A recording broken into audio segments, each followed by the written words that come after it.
makulimlim at minsan naman matindi ang sikat ng araw. Ano kaya ang aabangang lagay ng panahon sa mga susunod na oras? Si April Enerio po para sa Ulat Panahon. April?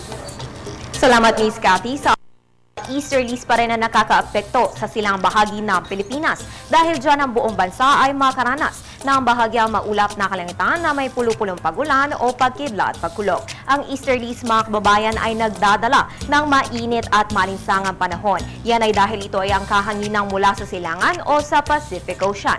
Ang easterlies ay minsan nagdudulot ng ilang mga pagulan o thunderstorms sa lugar na naaapektuhan nito. Particular na nga ngayon sa eastern section ng Pilipinas mula Cagayan Valley, probinsya ng Aurora, Quezon, Bicol Region, Eastern Visayas, Caraga at Davao. Samantala, ayon naman sa ating nakapanayam na si Pag-asa Weather Forecaster June Galang, sa kasalukuyang ipinapakita ng kanilang mga forecasting models, malayo ang binabatayan trough ng low pressure area na posible magdala ng pagulan sa Eastern Mindanao this weekend. Kaya patuloy lang anya ang kanilang pagmomonitor sa lagay ng ating panahon. Dahil dyan, ugaliin mag-monitor ng weather updates hatid sa inyo ng Panahon TV Express.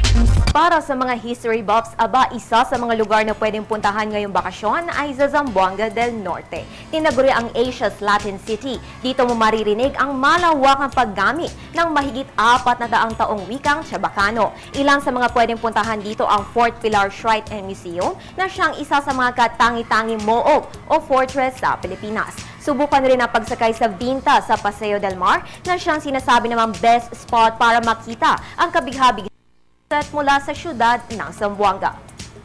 Sa lagay naman ng panahon ay nasa agwat ng temperatura dito ngayong araw ay 24 to 34 degrees Celsius at makaranas ng partly cloudy skies with isolated rain showers or thunderstorms. Para naman sa mga kids ng pamilya, dito rin ma-enjoy ang largest theme park outside Manila. Yan ang Gloria de Dapitan Amusement Park o kilala rin sa tawag na Gloria Fantasyland.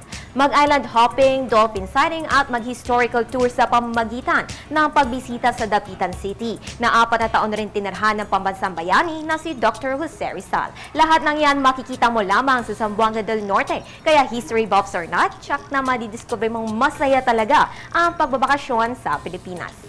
At mga kababayan, para lagi ka updated, follow us on Twitter, like us on Facebook at bisitahin ang aming website. At yan ang pinakahuling balita mula dito sa Pag-asa DOST. Para sa Telebisyon ng Bayan, April Enerio.